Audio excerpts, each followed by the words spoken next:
Shalom saudara-saudara. Shalom. Saudara-saudara, tidak terasa waktu berlalu dan hari ini saya bersama-sama dengan saudara melayani pemberitaan firman Tuhan. Saya senang ketika datang ke rumah Tuhan melihat bagaimana jemaat boleh dengan antusias datang kembali ke rumah Tuhan pasca pandemi saudara-saudara. Ada salam dari majelis, badan pengerja, majelis sinode kepada setiap saudara jemaat di GKI Citra Garden di tempat ini saudara-saudara. Dan hari ini kita akan sama-sama mau merenungkan firman Tuhan. Mari kita tundukkan kepala di hadapan Tuhan, mari kita berdoa. Mari kita berdoa. Tuhan, terima kasih untuk hari ini. Tuhan, terima kasih karena kasih setia Tuhan. Tuhan, terima kasih karena kami dipercayakan kehidupan. Dan hari ini Tuhan, kami datang sebagai anak-anak-Mu, merindukan Tuhan supaya Engkau berbicara kepada kami melalui firman-Mu. Engkau berbicara dan Engkau menolong kami semua untuk memahami dan berjumpa dengan kebenaran. Dan bukan hanya berjumpa dengan kebenaran, tetapi kami boleh mengikut Engkau di dalam hidup kami. Oleh karena itu Tuhan, berkaryalah melalui pemberitaan firman-Mu. Nyatakanlah kuasa-Mu Tuhan di tengah-tengah kami. Kami rindu menundukkan diri kami. Di dalam nama Tuhan Yesus kami berdoa. Sama-sama katakan, amin saudara-saudara. Baik saudara-saudara, hari ini kita akan sama-sama membahas satu tema. Temanya yang diberikan kepada saya adalah kuasa Yesus atas hidup kita. Firman Tuhan kita dasarkan dari Matius pasal yang ke-8, ayat 18 sampai ayat yang ke-22. Firman Tuhan berkata demikian saudara-saudara. Ketika Yesus melihat orang banyak mengelilinginya, Ia menyuruh bertolak ke seberang. Lalu datanglah seorang ahli Taurat dan berkata kepadanya, "Guru, aku akan mengikut engkau. Kemana saja engkau pergi?"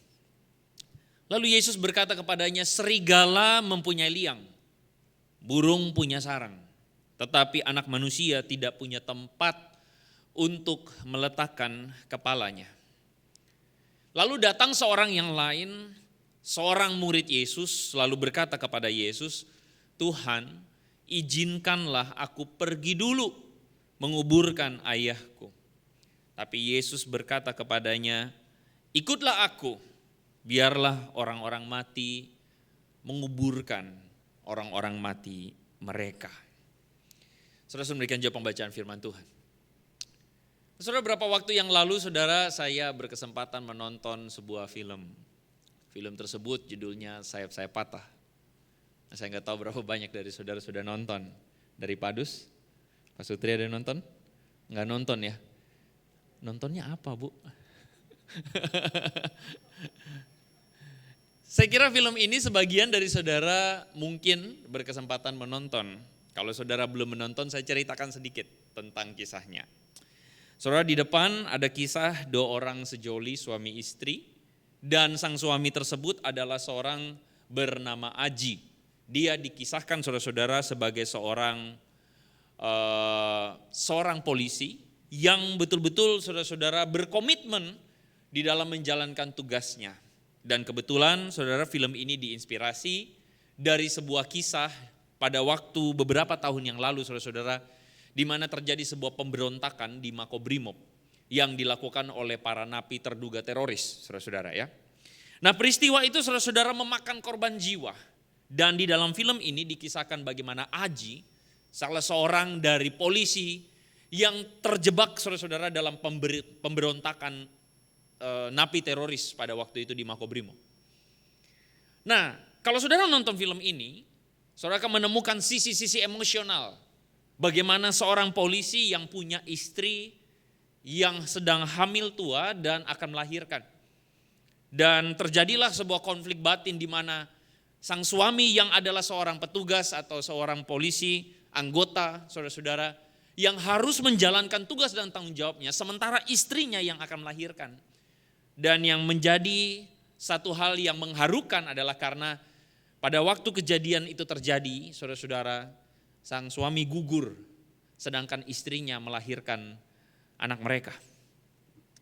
Kalau saudara nonton film ini mungkin saudara akan, ini sekali lagi bukan promosi, tetapi kalau saudara nonton film ini, saudara akan tergugah dan saudara akan merasa bangga saudara-saudara bahwa ada abdi negara, atau ada seorang polisi, petugas yang betul-betul berkorban atau menjalankan tugas dan tanggung jawabnya sebagai seorang abdi negara yang setia, saudara-saudara. Tapi kalau saudara keluar dari gedung bioskop, saudara lihat realita, saudara mungkin kemudian akan geleng-geleng kepala juga. Karena waktu saudara buka HP, saudara akan menemukan bagaimana ada polisi yang saling menembak tetapi CCTV-nya yang mati. Saudara mungkin menemukan kasus-kasus di mana abdi-abdi negara atau mereka yang memegang atau memundak ya itulah saudara-saudara ya, yang mengenakan atribut seragam saudara-saudara adalah mereka yang mungkin saja, mungkin sekali lagi tidak semua, tetapi banyak, tidak sedikit dari antara mereka yang ternyata mengecewakan. Itulah sebabnya saudara-saudara, seorang mantan presiden kita, almarhum Abdurrahman Wahid Gus Dur, pernah berkata dan berkelakar bahwa hanya ada 3 polisi jujur di Indonesia. Yang pertama adalah patung polisi, yang kedua adalah polisi tidur, dan yang ketiga adalah Jenderal Hugeng. Seorang jenderal polisi yang diakui saudara-saudara kejujurannya dan kesetiaannya. Saudara, tentu perkataan Gus Dur ini tidak kita mengerti sebagai bahwa semua polisi pasti korup, tidak. Perkataan Gus Dur tidak kita mengerti bahwa semua polisi itu pasti buruk, tidak. Pasti ada yang setia. Pasti ada seorang polisi yang benar-benar setia mengemban tugas dan tanggung jawabnya. Pasti ada. Tetapi ketika melihat realita, meskipun ada di antara mereka yang setia, tapi ada juga di antara mereka yang kita nilai tidak setia. Yang kita nilai ada begitu banyak yang bikin geleng-geleng kepala, saudara-saudara. Mengemban tugas sebagai seorang abdi negara, tetapi tidak mengabdikan dirinya kepada negara, tapi mengabdikan dirinya kepada kepentingannya sendiri. Saudara-saudara, saya sengaja mengangkat kisah ini bukan untuk membuat saudara untuk bergosip tentang kepolisian, tentu saja. Bahkan kisah kemarin itu saya tidak berani ngomong apa-apa karena kisahnya bisa berubah-berubah dari hari ke hari. Tapi saya ingin mengatakan kepada saudara-saudara bahwa apa yang terjadi dengan kepolisian atau apa yang terjadi dengan fakta ini adalah fakta yang mungkin juga boleh kita praktekkan atau kita sematkan kepada orang-orang Kristen. Hari ini ada orang-orang yang mengemban identitas sebagai orang-orang Kristen, bukan? Orang-orang yang menyebut dirinya sebagai seorang Kristen, seorang yang pergi ke gereja, seorang yang mungkin saudara-saudara menggunakan kalung salib, atau bahkan saudara tentu saja kita yang besar di gereja. Tapi hanya karena kita berada di dalam satu lingkungan gereja, lingkungan orang Kristen, melayani. Saudara, belum tentu bahwa sungguh-sungguh kita memiliki satu bukti kehidupan Kristen yang setia. Belum tentu saudara-saudara kita menjadi orang-orang Kristen yang sungguh-sungguh mencari Tuhan. Orang-orang Kristen yang mengikut Tuhan. Belum tentu. Dan itulah yang terjadi dengan kisah yang barusan kita baca. Di dalam Matius saudara-saudara pasal yang ke-8 kita menemukan satu kisah yang sangat aneh. Kisah yang kalau saya boleh bicarakan saudara, dari seluruh karya Kristus, ini sikap Kristus yang aneh. Sikap Yesus yang aneh sekali. Kalau saudara baca di ayat yang ke-18 ditemukan bahwa begitu banyak orang datang mencari Yesus. Mereka mengelilingi Yesus. Mereka ingin ketemu dengan Yesus. Tetapi kemudian yang terjadi, Yesus menyuruh bertolak ke seberang. Saudara, kalau kita baca bertolak ke seberang artinya apa? Artinya bahwa Yesus pada waktu itu memilih untuk pergi dari tempat itu ke seberang danau. Konteksnya waktu itu adalah Danau Galilea, saudara-saudara. Yesus mau pergi meninggalkan orang-orang tersebut.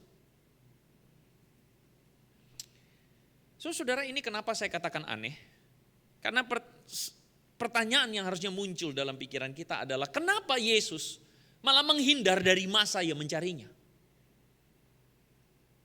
Saudara yang punya anak remaja, saudara katakan kepada anak saudara, ayo datang ke gereja. Ngapain? Cari Tuhan, betul? Ayo datang ke gereja. Ngapain? Cari Tuhan. Kita melakukan sebuah gerakan massal. Semua kita datang, minta anak remaja kita, ayo datang ke gereja. Ngapain? Cari Tuhan. Tapi waktu anak remaja kita datang ke gereja, Tuhannya yang kabur. Saudara bisa relate? Kita ingin saudara-saudara supaya mungkin di dalam persekutuan, gereja, kebaktian, orang datang mencari Tuhan. Dan kita berharap kalau orang datang mencari Tuhan, Tuhan menyambut mereka, bukan? Ini hal yang sama. Saya menempatkan diri sebagai salah seorang murid Yesus. Lalu kemudian saya berpikir, wah orang-orang datang kepada Yesus, kita senang, kita bahagia, bukan? Saudara jadi pengurus pasutri, betul ya? Persekutuan pasutri, orang-orang datang, tapi Tuhannya kabur. Bagaimana rasanya? Saudara, ini menjadi satu hal yang membuat kita harusnya bertanya-tanya, kenapa Yesus malah menghindar dari orang-orang yang mencari Dia? Tentu saja saudara-saudara tidak kita pahami kisah ini sebagai, oh kalau begitu waktu kita kebaktian Tuhan tidak sedang di sini. Enggak ya saudara-saudara. Tetapi hal ini kita pahami sebagai sebuah sikap atau sebuah pikiran yang ada dalam pikiran Yesus atau dalam benak Yesus. Kenapa sampai Yesus kabur? Kenapa sampai Yesus tidak tertarik? Karena Yesus benar-benar tidak tertarik pada begitu banyak orang yang mencari Dia. Kenapa demikian? Saudara akan temukan misalnya di dalam Yohanes pasal 6 ayat 26. Saudara-saudara sama-sama kita baca bagian firman Tuhan ini. 1, 2, 3. Yesus menjawab mereka, aku berkata kepadamu, sesungguhnya kamu mencari aku bukan karena kamu telah melihat tanda-tanda. Melainkan karena kamu telah makan roti itu dan kamu kenyang. Saudara, firman Tuhan ini menceritakan bagaimana konteks waktu itu Yesus selesai memberi makan 5.000 orang. 5.000 orang, kalau kita bilang 5.000 orang minimal itu mereka 5.000 laki-laki. 5.000 laki-laki katakanlah sudah menikah, sudah punya anak, anaknya satu. Minimal Yesus memberi makan 15.000 orang, minimal. Saudara-saudara, ketika mereka selesai makan, mereka terus mencari mengikut Yesus. Dan waktu itu Yesus mengatakan, aku berkata kepadamu, engkau mencari aku bukan karena engkau melihat tanda-tanda, tapi karena engkau telah makan dan engkau kenyang. Saudara, maksudnya apa? Maksudnya melihat tanda-tanda ini tentu maksudnya adalah Yesus betul menyatakan mujizatnya. Ada tanda bagaimana Yesus menang atas penyakit.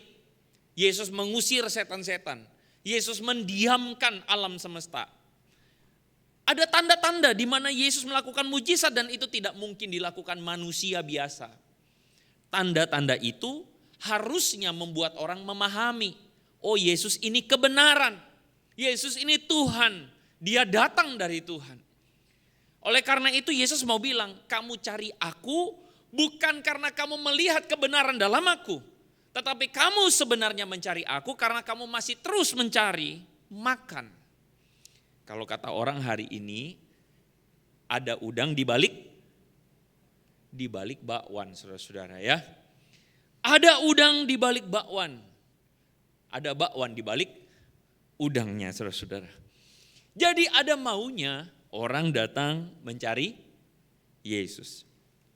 Saudara, ketika saya mempersiapkan bagian firman Tuhan ini, perhatian saya saudara tertuju kepada kisah sepasang kekasih yang berantem.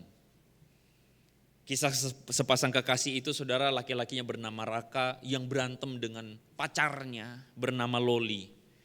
Kenapa berantem? Karena ada pihak ketiga saudara-saudara. Dan kisahnya itu saya angkat untuk saudara. Selamat menyaksikan saudara-saudara. Ya sama dia. Ya buktinya aku milih kamu.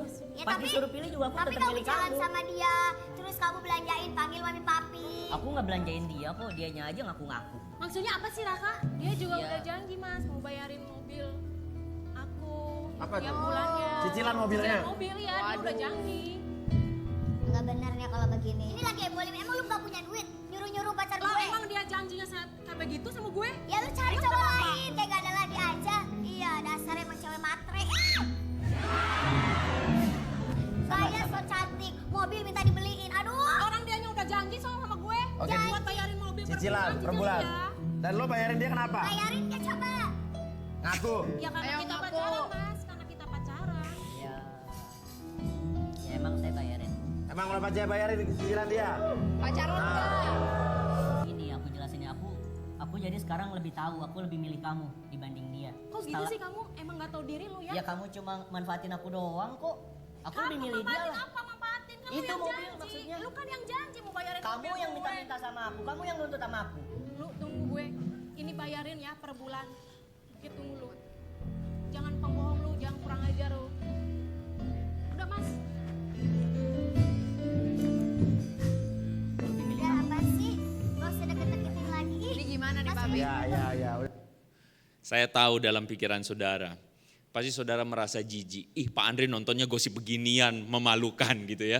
Ngaku saudara-saudara ya. Enggak, saudara perhatian saya tertuju karena tiba-tiba ini muncul aja saudara ketika saya mempersiapkan khotbah saya.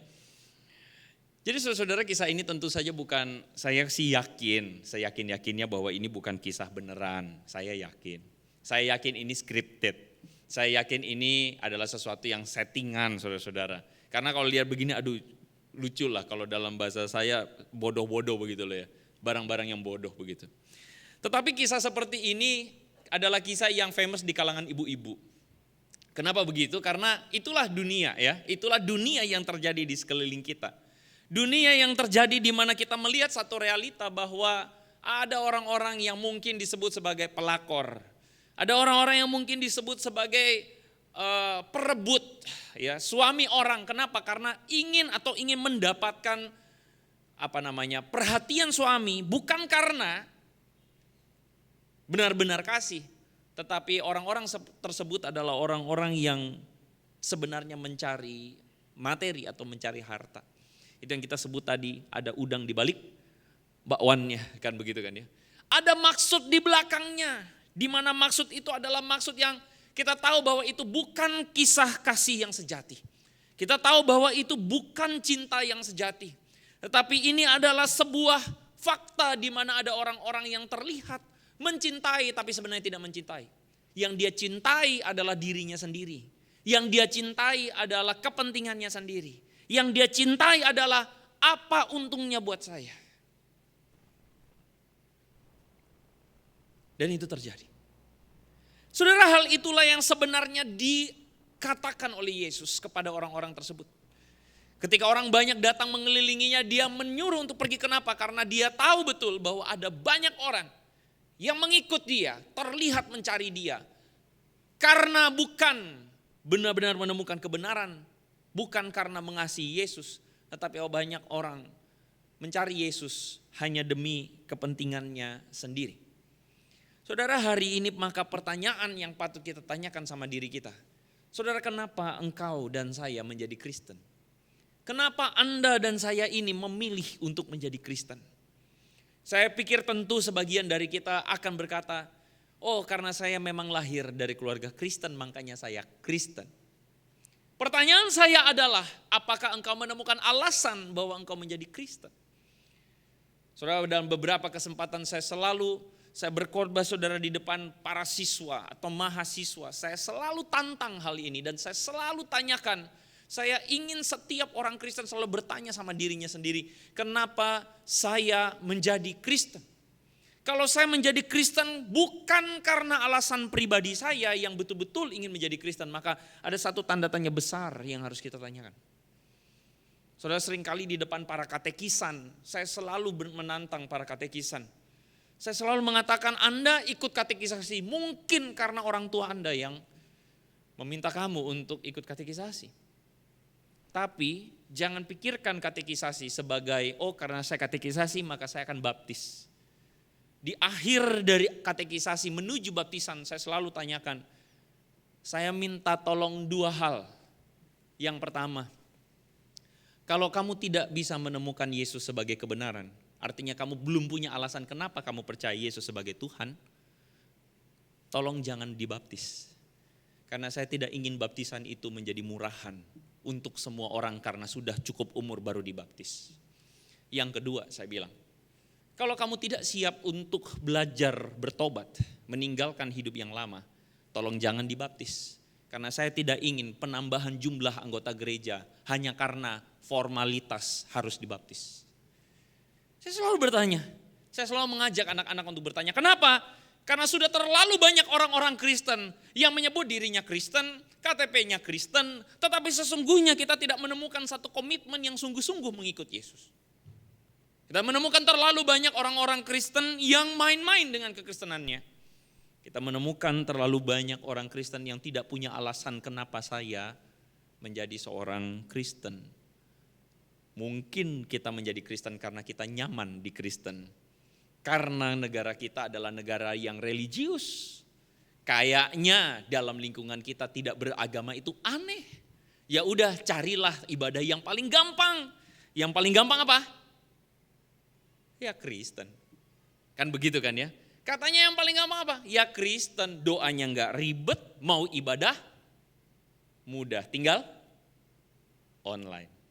Amin. Saya tidak sedang mengkritik saudara-saudara yang mengikuti ibadah secara online. Tidak, sama sekali tidak. Sama sekali tidak, jauhkan. Saya percaya bahwa kerohanian seseorang tidak ditentukan dari online atau tidak online kok. Tidak, sama sekali. Tapi saya percaya bahwa orang Kristen yang sungguh-sungguh adalah orang Kristen yang betul-betul terlihat saudara-saudara dari komitmennya. Saudara, seorang penulis bernama Kyle Idleman, dia menulis sebuah buku Not a Fan, bukan seorang penggemar. Saudara, Kyle Idleman ini mengatakan bahwa orang Kristen itu bisa kita kategorikan dalam dua kelompok saja. Yang pertama adalah kelompok para penggemar Yesus, ngefans sama Yesus. Kelompok yang kedua adalah kelompok yang betul-betul ikut Yesus. Dan orang Kristen hari ini terbagi dua. Dia mengatakan the biggest threat, ancaman terbesar dalam sebuah gereja hari ini adalah ada banyak penggemar di dalam kekristenan yang sebenarnya tidak tertarik untuk mengikut Yesus sungguh-sungguh.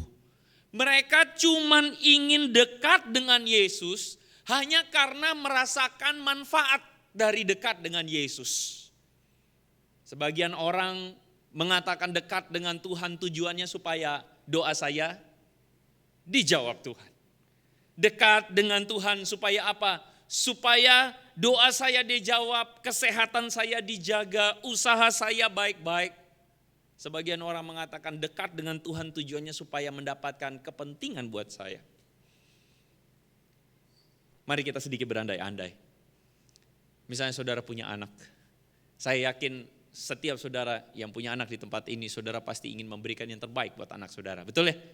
Saudara pasti memberikan nafkah, saudara memberikan makan yang ibu-ibu kasih masak, saudara-saudara beli makanan, provide buat anak-anak kita. Ayah juga demikian, saudara-saudara. Kita dengan anak kita menyatakan kasih. Pikirkan ini baik-baik. Pikirkan ini baik-baik. Bagaimana jika anak Anda dekat dengan Anda hanya karena dia merasakan ada manfaat dengan Anda? Pikirkan ini baik-baik. Bagaimana jika anak kita adalah seorang yang mengaku anak karena dia merasa dekat dengan kita, karena dia betul-betul merasakan manfaat. Saya suka jadi anak mama, kenapa? Karena mama siapin makanan buat saya tiap pagi. Sekarang saya tanya, kalau mama tidak siapin makanan mau tetap jadi anak gak? Oh tidak, tentu saja tidak. Saudara, anak yang seperti ini celaka banget saudara-saudara, iya gak sih? Kalau dalam keadaan orang tua punya duit, anak senang. Kalau enggak ada duit, anak ditendang. Abang yang ditendang atau anak yang ditendang? Bukan itu saudara-saudara, maksudnya adalah malah orang tuanya yang ditendang. Kenapa? Kalau orang tua enggak punya duit, orang tua ditendang.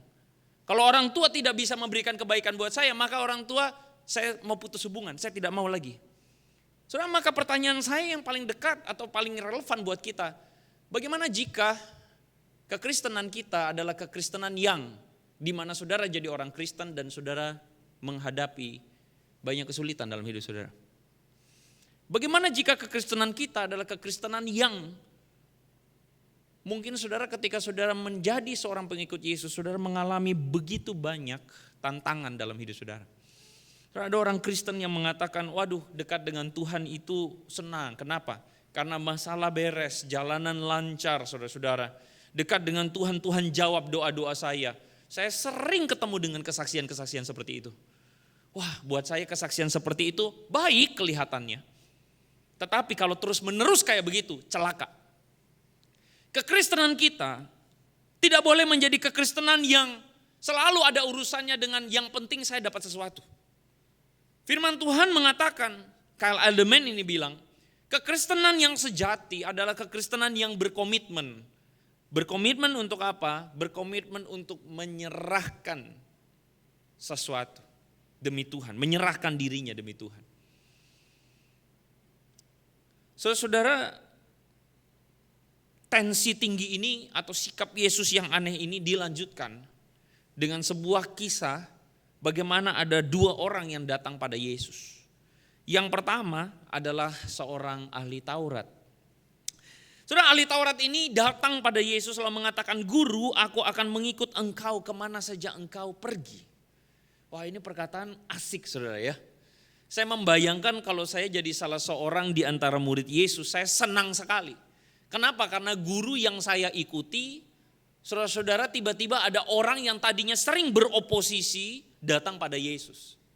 Saudara, ahli Taurat itu adalah kelompok agamis yang mempelajari dan menguasai yang namanya Talmud. Apa itu Talmud? Seperangkat aturan, hukum, norma Yahudi. Kita tahu betul bahwa pada waktu itu saudara, Yesus sering berantem sama para ahli Taurat. Atau lebih tepatnya sering bersih tegang. Kenapa? Karena kelompok ini adalah kelompok yang protes sekali. Karena Yesus itu sering banget melanggar aturan hukum buat mereka. Contoh, saudara, mereka pernah berantem sama Yesus gara-gara murid Yesus tidak cuci tangan sebelum makan.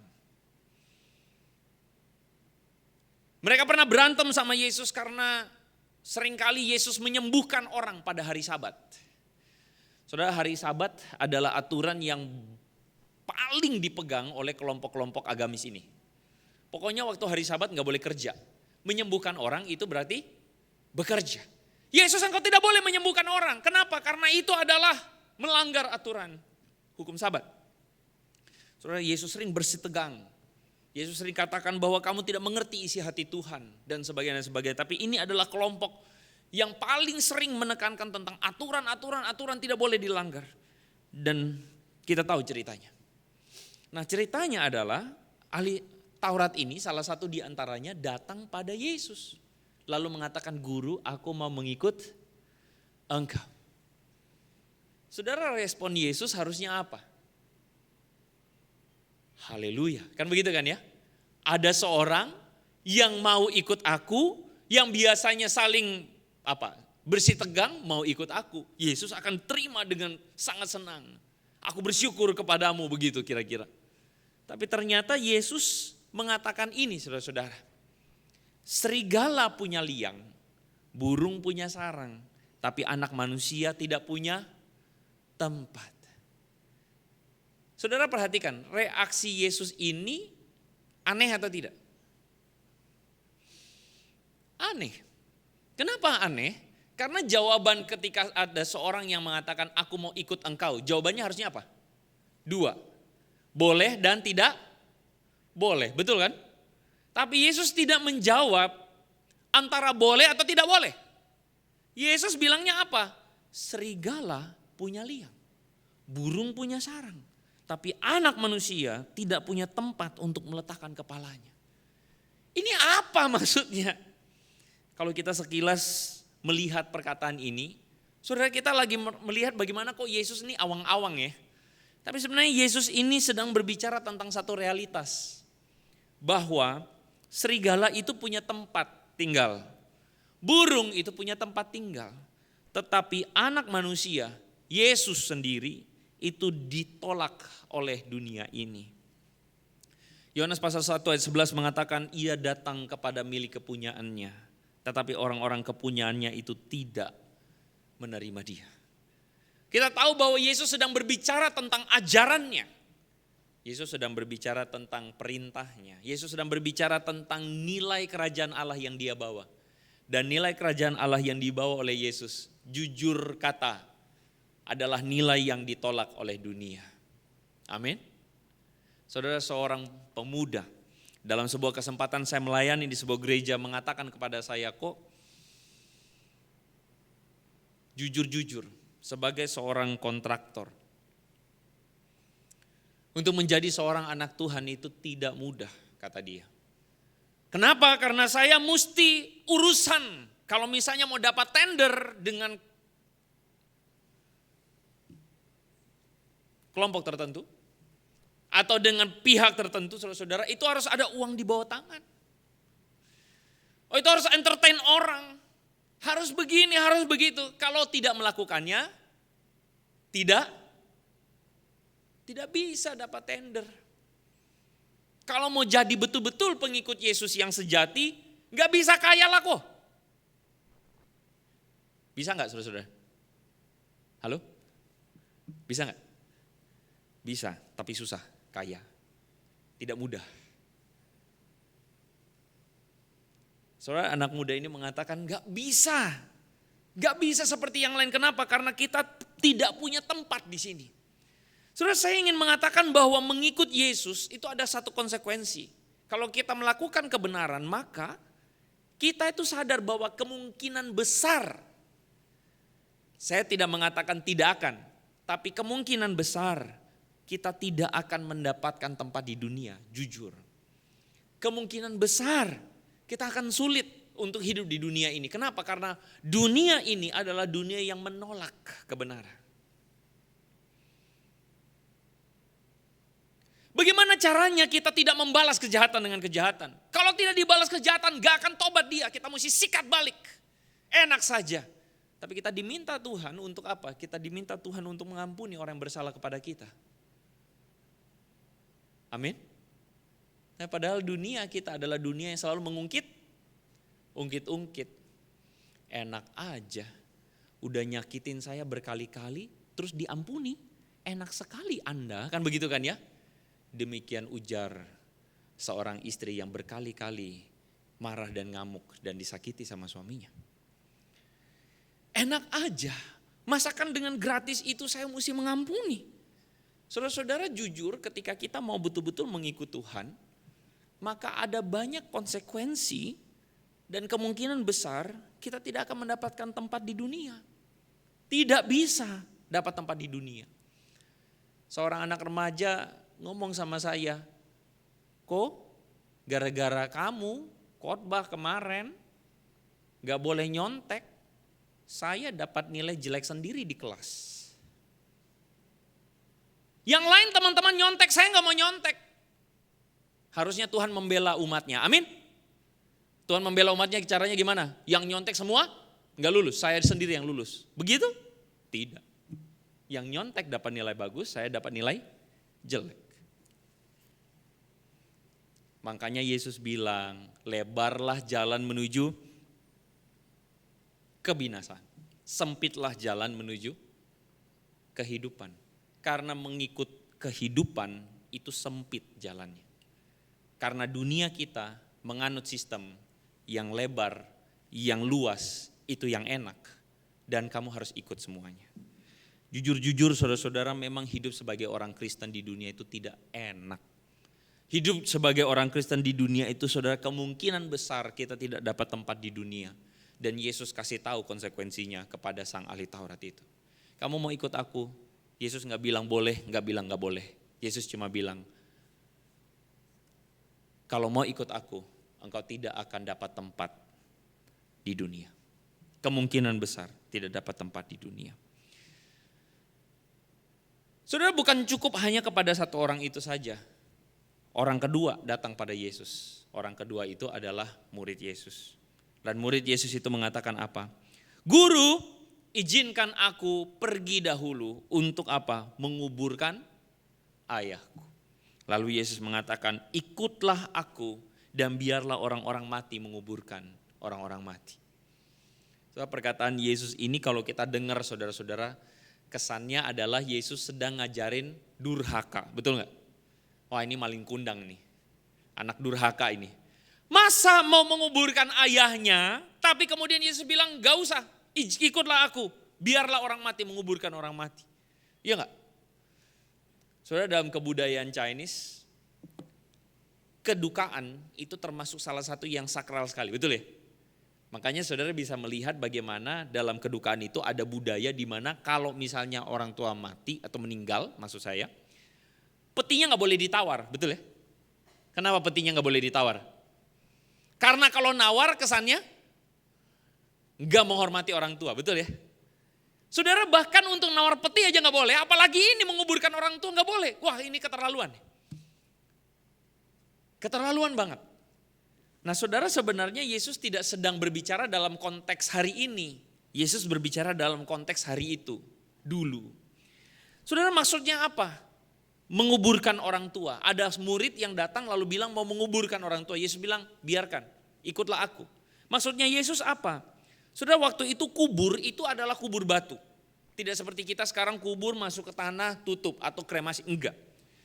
Hari ini saudara prosesi penguburan itu terjadi dalam satu momen. 1 hari atau dalam 3 hari atau 1 minggu. Tapi pada waktu Yesus tidak. Menguburkan orang itu jenazahnya ditaruh di dalam kubur batu. Lalu kemudian pintunya atau ditutup saudara-saudara. Dan jenazahnya dibiarkan saudara-saudara mengering. Menjadi tulang-tulang dalam waktu 1 tahun. Nah setelah 1 tahun kemudian tulang belulangnya akan dimasukkan dalam peti batu. Sarkofagus namanya. Pada zaman Yesus seperti inilah penguburan. Jadi ada masa penguburan itu tidak terjadi 1 hari atau 3 hari atau 1 minggu, tidak. Dikubur, masuk, selesai. Nanti tahun depannya lalu kemudian diambil, dimasukin ke dalam batu.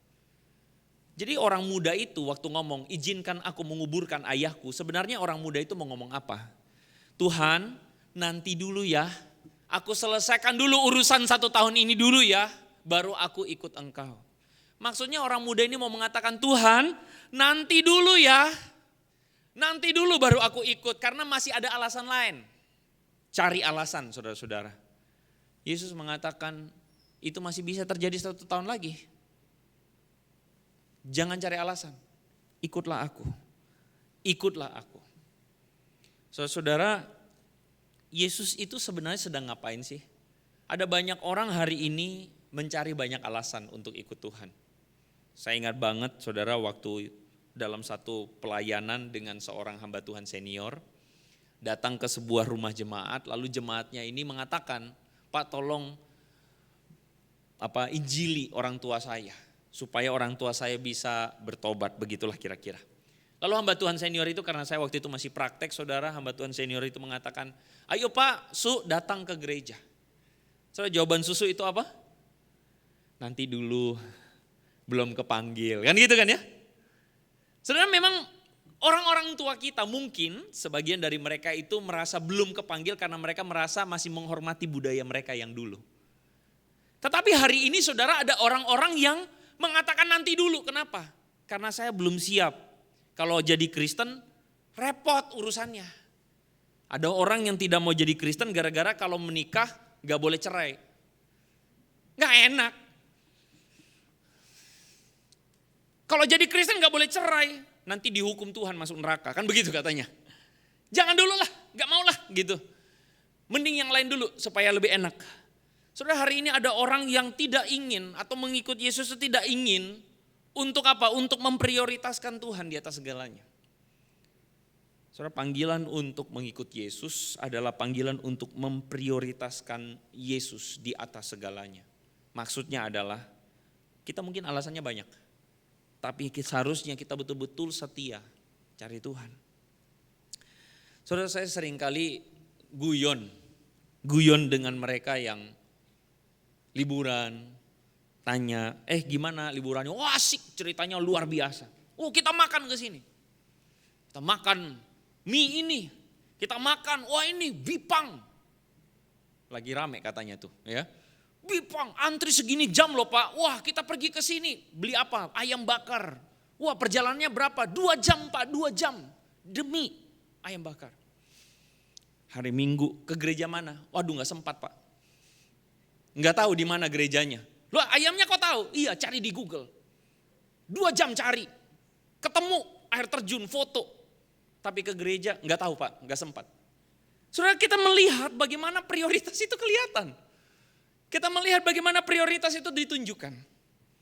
Bahkan termasuk bagaimana kita betul-betul saudara-saudara menjadikan 1 kali 24 jam. Kelihatan dari berapa banyak waktu kita pakai untuk Tuhan. Mungkin saudara kemudian berkata, Bapak enak. Jadi hamba Tuhan kan kerjaannya full melayani Tuhan. Oh salah, Anda salah melihat. Baik hamba Tuhan, saya tidak suka ngomong ini. Bukan hamba Tuhan, karena menurut saya Anda semua hamba Tuhan. Bahkan saya sangat yakin, kalau diukur-ukur mengasihi Tuhan, mungkin ada di antara saudara yang lebih mengasihi Tuhan daripada saya. Seriusan. Saya melihat terlalu banyak jemaat selama pelayanan saya 10 tahun di gereja ini. Saya kadang suka malu sendiri kalau lihat bagaimana ada jemaat-jemaat yang lebih mengasihi Tuhan. Serius, saya malu sendiri, saudara. Malu saya. Satu hal yang ingin saya katakan adalah, Anda meskipun bukan seorang hamba Tuhan full timer gereja, tapi Anda tetap bisa melayani Tuhan dengan baik. Amin. Dalam pekerjaan Anda sebagai seorang istri, ibu di rumah, suami, ketika Anda melayani keluarga, Anda sedang melayani Tuhan. Ketika Anda sedang bekerja, Anda sedang melayani Tuhan. Lakukanlah pekerjaanmu dengan setia, dengan taat, dengan takut akan Tuhan. Itu pelayananmu buat Tuhan. Amin. Prioritas kita melayani Tuhan itu seharusnya menjadi sepenuh waktu. Seorang hamba Tuhan bernama A.W. Tozer, saudara-saudara, mengatakan, seorang murid yang sejati itu, kalau kita lihat saudara-saudara, tidak menjadikan kekristenannya itu sebagai part-time commitment. Komitmen part-time. Oh, kalau sudah waktunya gereja, baru gereja. Kudus, baru kudus. Nanti hari lain kudis. Enggak, saudara-saudara. Seorang murid yang sejati menjadikan seluruh hidupnya adalah bentuk kekristenannya. Bagaimana saya mengikut Tuhan, bagaimana saya melayani Tuhan, bagaimana saya menjadikan diri saya sepenuhnya dari pagi sampai malam melayani Tuhan. Sepenuh waktu melayani Tuhan. Itulah sebabnya hari ini tema kita adalah kuasa Yesus atas hidup kita. Saudara mengerti maksudnya apa? Maksudnya adalah begini. Ada banyak orang kesaksian. Kesaksiannya begini, saudara-saudara. Wah, Tuhan baik. Kenapa? Wah, karena saya doa dijawab Tuhan loh, Pak. Wah, Tuhan baik. Kenapa? Oh, karena saya begini. Wah, Tuhan baik loh, Pak. Wah, saya dihindarkan dari kecelakaan. Wah, saya begini. Wah, saudara-saudara, itu semua baik. Orang-orang yang demikian mengatakan Tuhan berkuasa atas hidup saya. Saya bisa melihat kuasa Tuhan. Puji Tuhan. Tapi saya lebih tertarik mendengar kesaksian di mana Tuhan itu menolong saya untuk saya menghidupi hidup saya untuk takut akan Tuhan. Saya ditolong Tuhan, kuasa Tuhan nyata sekali memampukan saya untuk hidup benar. Memampukan saya untuk terus mencari Tuhan. Memampukan saya untuk bertobat hari ini. Memampukan saya untuk supaya saya disadarkan akan firman Tuhan. Memampukan saya supaya saya lebih baik dari hari kemarin. Memampukan saya supaya sungguh-sungguh saya ikut Tuhan. Bukankah itu kuasa Yesus yang paling besar dalam hidup orang percaya? Mengubah hati, membuat hati kita mengasihi Dia. Mujizat terbesar bagi saya adalah pertobatan. Mujizat terbesar bagi saya adalah pertobatan. Mujizat terbesar adalah hidup yang menyerahkan diri kepada Tuhan. Menutup khotbah hari ini, satu pertanyaan saja sebelum saudara pulang ke masing-masing, saudara-saudara, hidup saudara masing-masing. Bisakah saudara bertanya pada diri saudara sendiri, seberapa besar kuasa Yesus atas hidup saya? Seberapa besar kuasa Yesus atas hidup saya? Seberapa besar saya meresponinya? Mari kita tundukkan kepala, mari kita berdoa. Tuhan, terima kasih untuk firman Tuhan yang boleh kami renungkan di pagi hari ini. Izinkan kami Tuhan untuk sungguh-sungguh menaruh diri dan hati kami, pikiran dan jiwa kami untuk mengasihi-Mu. Ampuni Tuhan jika ada hal-hal yang seharusnya kami bereskan dalam hidup kami. Ampunilah dan layakkanlah kami menghidupi hidup yang setia kepada Tuhan. Berkati setiap jemaat-Mu di tempat ini. Berkatilah mereka semua dan biarlah kami semua mengalami Tuhan, kuasa-Mu yang besar dalam hidup kami. Terima kasih Tuhan, kami berdoa di dalam nama Yesus. Yang percaya sama-sama katakan amin. Tuhan berkati saudara.